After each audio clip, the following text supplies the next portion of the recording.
મિત્રો, આમ આદમી પાર્ટી ભાજપ એટલું ડરી ગયું છે કે આમ આદમી પાર્ટીના નેતાઓને વારંવાર ધરપકડો કરી રહ્યું છે. તમે જો અત્યાર સુધી લગભગ 150થી વધુ કાર્યકર્તાઓ ઉપર FIR કરી દેવી, એમની ધરપકડો કરી દેવી.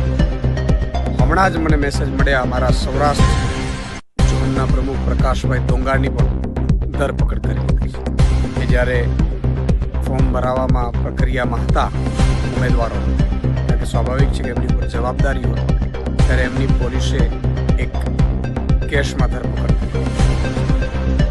મને એ નથી સમજાતું કે ખરેખર આમ આદમી પાર્ટીનો શું ગુનો છે, અમારા સૌ લોકોનો ગુનો શું છે?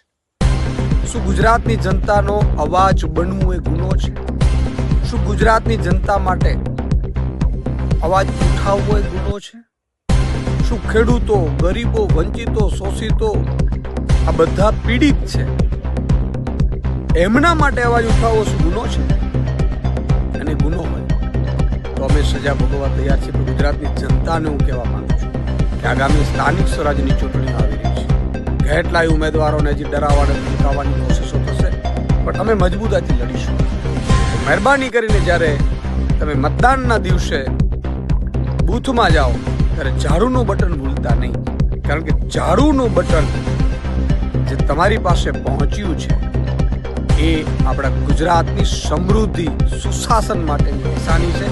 ક્રાંતિવીરો જે લડી રહ્યા છે એને મજબૂત હિંમત આપવાની નિશાની છે. આપ એ કામ કરજો એવી